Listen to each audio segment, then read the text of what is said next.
ወደ ተመልካቾቻችን ከመሸጋገሪያው ተመልሰናል። በሁለተኛነት የምንመለከተው ጉዳይ በመዲናችን አዲስ አበባ እየተከናወነ የሚገኘውና ለ5 ቀናት ቆይታ ያደርጋል ተብሎ ትናንት ነው ጅማሬውን ያደረገው የአፍሪካ የሎጂስቲክስ እና የኮሙኒኬሽን ጉባኤ በአሜሪካና በኢትዮጵያ የጋራ ትብብር አዘጋጅነት እየተደረገ ይገኛል። ይህንን መድረክ በዋነኛነት ከኢትዮጵያ ባለፉት ዓመታት የጸጥታና ደህንነት ኃይሎችን ወይም ደግሞ ተቋማትን የማጠናከር ሂደት አንፃር እንመለከተዋለን። ደረሰ እንግዲህ ይህ መድረክ እንግዲህ ሲምፖዚየምም ጭምር በውስጡ ያቀፈ ነው።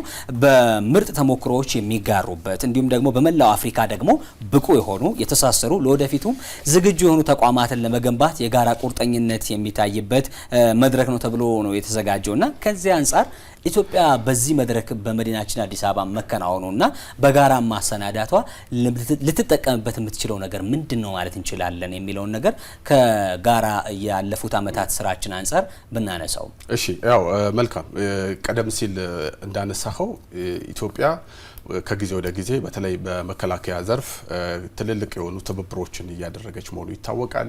ትልልቅ መድረኮችን በሀገራችን እየተከበሩ ጉባኤዎች እየተካሄዱ ይገኛል። ከሰሞኑ ደግሞ የሚካሄደው ሲምፖዚየም አንዱ ማሳያ ነው። በተለይ ከጊዜ ወደ ጊዜ የኢትዮጵያ በመከላከያው ዘርፍ ያለው የዲፕሎማሲ አቅም እየተጠናከረ ለመምጣቱ ትልቅ ማሳያ አድርገን ልናነሳ እንችላለን። በዚህ ውስጥ ትልቅ ትርጉም ይሰጣል ብዬ ማስበው የመከላከያ ተቋም ጥንካሬ ባለህ የወታደር ብዛት ወይንም ደግሞ ባለህ የጦር መሳሪያ ብዛት ብቻ የሚወሰን አይደለም ወይንም ሊለካ የሚችል አይደለም። ይልቁንም ከዛም በላይ የተቋም ግንባታ አቅም ተቋማዊ ብቃት በምን ደረጃ ላይ ይገኛል የሚለው በቴክኖሎጂ አቅም ምን ያህል ደርሰሃል፣ በሎጂስቲክስ በመረጃ ስርዓት በሰው ሀብት ልማትና ከሌሎች ሀገራት ጋር ደግሞ ባለህ የትብብር መጠን ይወሰናል ማለት ነው። ከዚህ ጋር ተያይዞ ይህንን እውነታ የሚያሳየን አሁን ከሰሞኑ የሚካሄደው ከ40 በላይ የሚሆኑ የአፍሪካ ሀገራት ጭምር የሚሳተፉበት አሜሪካና ኢትዮጵያ በጋራ የሚያስተባብሩት ትልቅ የሆነ ሲምፖዚየም ነው። ይሄ ሲምፖዚየም ብዙ ነገሮችን ይነግረናል። ምክንያቱም ከጊዜ ወደ ጊዜ ኢትዮጵያ ከሌሎች የአፍሪካ ሀገራት ጋር እንደዚሁም በዓለም አቀፍ ደረጃ ጥሩ የወታደር አቅም አላቸው ተብለው ከሚታሰቡ ከነ አሜሪካ ጋር ጭምር ተመሳሳይ ሆነ ጠንካራ ትብብሮችን እያደረገች መሆኑ ከጊዜ ወደ ጊዜ የተቋሙ አቅም እያደገ ለመምጣቱ ትልቅ ማሳያ አድርገን ልናነሳ የምንችል ነው። አሁን ደግሞ በዘመናዊ ዓለም የጦርነት መልክና ቅርጽ እየተቀየረ መጥቷል። ይሄ የሆነበት አንዱ ምክንያት ከሰሞኑ እንኳን የተፈጠሩ ጦርነቶችን መመልከት እንችላለን። የዩክሬን ሩሲያ ጦርነት፣ ከዛ ቀጥሎ ደግሞ የኢራን እና የአሜሪካ ጦርነትን መመልከት እንችላለን። ባላቸው ወታደራዊ አቅም ብቻ ሳይሆን የድሮን የሳተላይት እንደዚሁም ደግሞ የአርቲፊሻል ኢንተለጀንስን ጨምሮ እነዚህ ጉዳዮች የጦርነቱን መልክና ቅርጽ ሲቀይሩ ታይተናል። ስለዚህ የመከላከያ አቅም ከጊዜ ወደ ጊዜ በቴክኖሎጂ በተለያዩ መስኮች እየዳበረ መጥቷል ማለት ነው። ስለዚህ የኢትዮጵያ መከላከያ ተቋም ደግሞ ከመቼውም ጊዜ በላይ ሀገራዊ ለውጡን ተከትሎ በእውቀት በክህሎት በፈጠራ እንደዚሁም በተቋማዊ ብቃት እያደገ የመጣ ተቋም መሆኑ ይታወቃል። ሁላችንም እንደምናስታውሰው አሁን ድሮን ተተኳሾችን ማምረት ለሌሎችም ሀገራት የማቅረብ ተነሳሽነቱ እያደገ መጥቷል ማለት ነው። ስለዚህ በብዙ መልኩ ከተመለከት ነው የኢትዮጵያ መከላከያ ሰራዊት ተቋሙም ውስጥ ያለው አደረጃጀትም ከውጭም ሀገራት ጋር ያለው ግንኙነት እያደገ መምጣቱን ስናይ እውነትም የተቋማት ግንባታ ለሀገረ መንግስት ግንባታ ያለውን አስተዋጽኦና ሚና ከፍ የሚያደርግ ነው የሚባለውን ነገር እንደው በተጨባጭ እየተመለከትን ነው ማለት ይቻላል። ሞልቷን ተጋር ነኝ እንግዲህ ከጸጥታና ደህንነት ተቋማት መካከል አንዱ የኢትዮጵያ ሀገር መከላከያ ሰራዊት አንደኛው እንደሆነ ይታወቃልና ከዚህ አንፃር ካለበት የቴክኖሎጂ እና መሰል ተደማሪ አቅሞች አንፃር አሁን ያለበትን የዝግጁነት ቁመና እንዴት መግለጽ እንችላለን? ባለፉት ጊዜያቶች ሲሰራ ከነበረው አንፃር መለስ ብለን ብንመለከተው እንችላለን። ብዙ ጊዜ በራስ አንደበት ስታወራው ብዙም ትርጉም አይሰጥም ተብሎ ይታሰባል። አድዋን ባሸነፍን ጊዜ እኛ ታዝበን ወይንም ደግሞ የኛ ባለ ማሲንቆች እዛው ላይ ሆነው ሁነቱን ከተናገሩት ከፈከሩት ይልቅ የውጭ ጋዜጦች ምን ብለው ዘገቡ የሚለው ለተአማኒነትም እንመለከተዋለን። በእርግጥ ሚዛናዊ የሆነ ምላሽ የምታገኘው ከነሱ ስለሆነ ማለት ነው። ሰሞኑን በጉባኤው ላይ ወይም በዚህ በሲምፖዚየሙ ላይ የተገኙት ኤርቪን ማሲንጋ የአሜሪካ በኢትዮጵያ አምባሳደሩ እንዲሁም ደግሞ ዳግቪን አንደርሰንም የአፍሪኮም አዛዡም ሁለት ሀሳቦችን አንስተዋል። ሁለቱም በመሰረታዊነት ያሉት ነገር ምንድነው? ኢትዮጵያ ለዚህ ሁነት የተመረጠችበት ዋነኛ ምክንያት የመጀመሪያው ከአሜሪካን ጋር ያላት ግንኙነት ወታደራዊና ሌሎች ግንኙነቶች ወደ ስትራቴጂክ አጋርነት እያደጉ ሄዷል። ሁለተኛው ደግሞ እንድትመረጥ ያደረጋት ነገር በቀጠናው ሰላምና መረጋጋት ላይ እያበረከተች የሚገኘው አስተዋጽኦ ከፍተኛ ስለሆነ ነው። በቀጠናው ሰላምና ደህንነት ላይ የምታበረክተው አስተዋጽኦ ከፍተኛ ሊሆን የሚችለው ደግሞ ጠንካራ የጸጥታና የደህንነት ተቋማት ሲኖሩ ነው። ቀጠና ማለት ከራስህ ተሻግሮ ለሌሎች ማለት ነው። ስለዚህ የኢትዮጵያ ሀገር መከላከያ ሰራዊት ባለፉት ጊዜያት የተዋቀረበት መንገድ እንኳንስ ከሪፎርሙ በፊት ቀርቶ ከሪፎርሙ በኋላ ቀርቶ ከሪፎርሙ በፊት እንኳን ጠላት ባህላዊ ነው በሚባለው ያወቃቀር ስርዓቱ እንኳን ሆኖ በነበረ ጊዜ ጠላት የኢትዮጵያን ድንበሮች ገፍቶ ለማለፍ 3-4 ጊዜ እንዲያስብ የሚያደርግ ተቋም እንደነበረ እናስታውሳለን። ምንም እንኳን በወታደሮቹ ልብ ላይ የተመሰረተ ቢሆንም የጥንካሬው ልኬት የሚለካው ዘመናዊ ቴክኖሎጂዎችን ባይታጠቅ እንኳን በቀጠናው ላይ አሸባሪዎች እንድንብ እንዳይንቀሳቀሱ ያደረገበት ሂደት ጥንካሬው ስንመለከት ነበር። ሌሎችም አጋርነትን ከኢትዮጵያ ሀገር መከላከያ ሰራዊት ጋር ሲፈልጉ የነበረው ለዛ ነው። ከ2010 ለውጥ በኋላ ግን ይሄ 3-4 ጊዜ እንዲያስቡ የነበረው 5-6 ጊዜ እንዲያስቡ ያደረጋቸውን አቅም ታጥቋል። የታጠቀው በምንድን ነው? በሰራዊት አደረጃጀት ኢትዮጵያን እንዲመስል የተደረገ ተቋም ነው።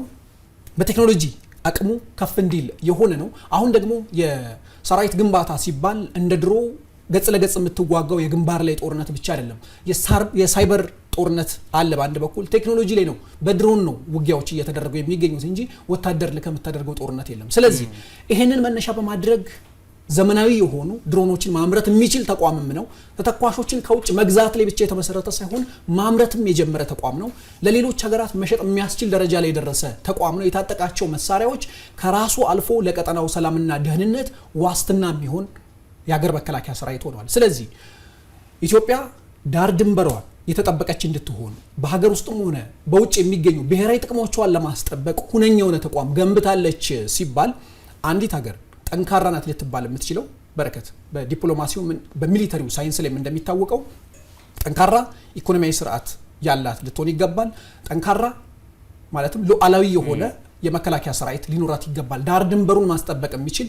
ሌላኛው ደግሞ በቴክኖሎጂ ደረጃም ሉዓላዊ ልትሆን ይገባል። እነዚህን ሶስቱን ማዕከል ያደረገ ሂደት ካላት ኢኮኖሚያዊ ሉዓላዊነት ተከትሎ የሚመጣ ነው። ስለዚህ የሀገር መከላከያ ሰራዊት አሁን በምንገኝበት ጊዜ ላይ የሀገሪቱን ዳር ድንበር ማስጠበቅ ብቻ ሳይሆን በቀጠናው ላይም በሽብርተኝነት ሊሆን ይችላል፣ ከሀገራት ጋር በአጋርነትም ሊሆን ይችላል፣ የራሷንና የሌሎችንም ብሔራዊ ጥቅሞችን በአጋርነት ላይ ዲፕሎማሲ ማለት በአጋርነት የተመሰረተ ስለሆነ ማለት ነው። ስለዚህ ማስጠበቅ የሚችልበት ደረጃ ላይ ደርሷል። ስለዚህ በጋራ አጋርነቶች ላይ እንደ አሜሪካ አይነት ጠንካራ የመከላከያ ሰራዊት ያላቸው በዓለም ላይ ተጽዕኖ ፈጣሪ የሆኑ ሀገራት ከኢትዮጵያ ጋር ያለን አጋርነት ወታደራዊ አጋርነት ነው ወደ ስትራቴጂክ ማሸጋገር እንፈልጋለን፣ ወደ በሁኔታዎች ወደማይነቀነቅ ደረጃ ማሸጋገር እንፈልጋለን ሲባል ዲፕሎማሲ በራሱ the principle of give and take ነው። ስለዚህ የምትሰጠው ነገር ሲኖርህ ብቻ ነው ከአንተ ጋር ሀገራት ሊሰሩ የሚመጡት። ስለዚህ አሜሪካ ወደ ኢትዮጵያ መጥታ ከ41 ሀገራት መርጣ አዲስ አበባ ላይ እንዲደረግ ሲደረግ ከዛስ አጋርነቷን ደግሞ በእርግጥም አምና በቀጠናው ላይ ሰላምና ደህንነትን በማስጠበቅ ቁልፍ ሚና እየተወጣች ነው ስትል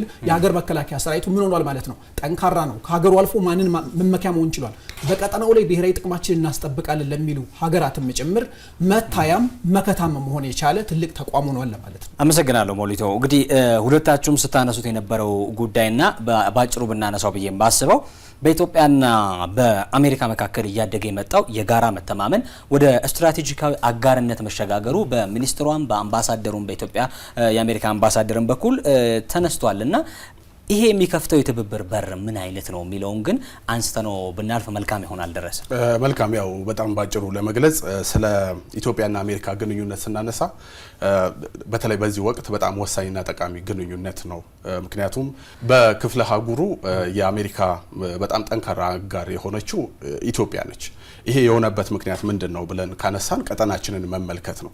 በዚህ ሰዓት ሶማሊያ በተለይ የፌዴራል መንግስቱ በጣም የተፈረካከሰ መሆኑ ይታወቃል። በብዙ መልኩ በብዙ ችግሮች በብዙ ፈተናዎች ውስጥ እያለፈ ያለ መንግስት ነው የሶማሊያ መንግስት። ኤርትራም ቢሆን ዛሬም ከነ ችግሯ ነው ያለችው። ኢሳያስ በሚባሉ አምባገነን መሪ እየማቀቀች ያለች ሀገር መሆኗ ይታወቃል። ደቡብ ሱዳንም ቢሆን ገና ከጅምሩ የመንግስትነት ወይንም መንግስታዊ ኩልሽት ያጋጠማት ሀገር ነች። ሱዳንም ደግሞ ምን መለከተው ነው ያለችበት በማያባራ እርስ በርስ ጦርነት ውስጥ እየዘለቀች ነው ያለችው።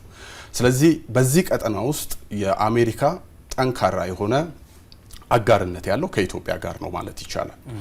ያ ማለት ግን አንዳንዴ ንግግራችን ለትርጉም እንዳይጋለጥም ጭምር በዙሪያችን ያሉ ሀገራት ደካማ መሆን ኢትዮጵያን ተመራጭ አድርጓታል ወደሚል ድምዳሜ መሄድ ሳያስፈልግ ኢትዮጵያ እንግዲህ ከግማሽ ክፍለ ዘመን በላይ ነው ከአሜሪካ ጋር አጋርነቷን አጠናክራ የቀጠለችው። ስለዚህ ግንኙነቱ ትላንት የተፈጠረ ሳይሆን አስቀድሞ በታሪክም ብዙ ዓመታትን ያስቆጠረ አጋርነት ነው ያለን ማለት ነው። ስለዚህ ይሄ አጋርነት ከጊዜ ወደ ጊዜ በብዙ መልኩ እየተጠናከረ መጥቷል ማለት ነው። ከቅርብ ዓመታት ወዲህ በኢትዮጵያ ደግሞ እየታዩ ያሉ የተቋማት ግንባታ ሂደቶች፣ የኢንቨስትመንት ምቹነት፣ ከዚህ ውጪ እየተስተዋለ ያለው የልማት እድገት ደግሞ አንዳንዴ አጋርነትንም ለማጠናከር ትልቅ በር የሚከፍት ስለሆነ በተጨባጭ አሜሪካኖቹ ይህንን የተመለከቱ ይመስለኛል። ኢትዮጵያ ደግሞ በቀጠናው ላይ ቀደም ሲልም እንደተነሳው ሰላምና ደህንነትን በማረጋገጥ ሂደት ውስጥ ትልቅ የሆነ ተሳትፎ አላት። በአፍሪካ ህብረት በኩል ስታደርጋቸው የነበሩ የሰላም ተልእኮች ከዚህ ቀደም ከአሜሪካ ጋር የጋራ ወታደራዊ ትብብሮች እስከ ማድረግ የደረሰ ትብብርና አጋርነት ነው ያለን። ይሄ አጋርነት አሁን በከፍተኛ ደረጃ እያደገ መጥቶ እንዲህ አይነት ትልልቅ ደግሞ አህጉራዊ መድረኮችን በጋራ የማሰናዳት አቅም ፈጥሯል ማለት ነው። ስለዚህ በቀጣይም እንዲህ አይነት አቅሞች እየተደመሩ እንደዚህ አይነት አቅሞች እየዳበሩ መቀጠል ሲችሉ ኢትዮጵያም በቀጠናው ያላትን ኃላፊነት በብቃት የመወጣቱ ነገር ያድጋል። በዛው ልክ ደግሞ በዚህ ዘመን ደግሞ ትልቁ የመከላከያ ወይም የሀገር አቅም ነው ተብሎ የሚታሰበው ከሌሎች ሀገራት ጋር ያለ ትብብር የጥንካሬ መጠኑ ስለሆነ እዛ ላይ ኢትዮጵያ እየሰራች ነው። ያ ደግሞ በአጭር ጊዜ ውስጥ በደንብ ውጤቱን በተግባር እያየን የምንሄድ ይሆናል። በትክክል እንግዲህ ከእንደዚህ አይነት በቴክኖሎጂ ከላቁና እንዲሁ ደግሞ በአዳዲስ በተለይ ደግሞ በመከላከያው ዘርፍ በርካታ ኢንዱስትሪዎች ካሏቸው ሀገራት ጋራ መተባበር እና ስትራቴጂካዊ አጋርነትን ማጠናከር በምሳሌነት ማንሳት የምንችለው በመካከለኛው ምስራቅ ቁልፍ አጋር የሆነችው እስራኤል የአሜሪካ አጋር ማለት ነው። በርከት ያሉ የአሜሪካ ዘመናዊ የሆኑ የቴክኖሎጂ የመከላከያ አቅሞችን ከመውሰድ አንጻር እድል ፈጥሮላታል። ያንን የመጋራት ትችላለች። በመካከለኛው ምስራቅ የተባበሩት አረብ ኤሚሬቶች፣ ወደዚህ ወደ አፍሪካ ስንመጣ ደግሞ ግብጽ በቀጥተኛ የሆነ ድጋፍ ጭምር እስከ ማግኘት የደረሱ እድሎችን ማግኘት ችለዋልና ይሄ በራሱ እንዲህ አይነት ስትራቴጂካዊ አጋርነትን መፍጠር የሀገራዊ ቁመናን ከማሳደግ አንጻር እድል የሚፈጥርና ትብብሮቹ በራሱ የቴክኖሎጂ ሽግግርንም የሚያመጡ መሆናቸውን መመልከት እንችላለን። ሌላኛው ተቋምን መገንባት ማለት ሀገርን ከሚመጣ ማንኛውም የጥፋት ኃይል በብቃት መከላከል መቻል ነው። በራሱ ተቋምን መገንባት በራሱ ያንን የምናይበት ነው። የተገነቡ ተቋማት በቀላሉ የማይነቀነቅ ሀገርን መፍጠር የሚችልበትን እድል ይፈጥራሉ። ድምሩ ምስሉን ከተመለከት ነው በኢትዮጵያና አሜሪካ መካከል ያለው ስትራቴጂካዊ አጋርነት ደግሞ ቁልፍ የቴክኖሎጂ ሽግግሮችን የማግኛ እድልም ጭምር የሚፈጥር ነው። በሩ በዛ ልክ መከፈት የሚችል ነው። በአፍሪካም የመከላከያ ተቋማት መካከል ትብብርን ለማጠናከር እንደዚሁ እንዲህ አይነት መድረኮች ደግሞ የሚፈጥሩት እድል እዚህ ነው። ትንሽ ነው ብለን ልናነሳው የምንችል አይደለም። ትልቅ ቁም ነገሮችን ማሳካት የሚችል ነው። 40 የሚደርሱ የአፍሪካ የመከላከያ ተቋም መሪዎች ደግሞ በመዲናችን አዲስ አበባ መሰባሰባቸው ደግሞ አሁንም ኢትዮጵያ በአህጉሩ ውስጥ ቁልፍ የኃይል ማዕከል ሆና መቀጠሏን የሚያሳይ መሆኑን ማንሳት እንችላለን። ለማንኛውም ይሄን ጉዳይ ደግሞ እዚህ ጋር ገታ እናደርገና ወደ መጨረሻው ጉዳያችን እንሸጋገራለን። ወደ ተመልካቾቻችን አሁንም እየተከታተላችሁ የምትገኙት ከፋና ሚዲያ ኮርፖሬሽን ፋና ቴሌቪዥን የሀሳብ ላይ ፕሮግራምን ነው። ከመሸጋገሪያ በኋላ ወደ መጨረሻው ጉዳያችን እናልፋለን።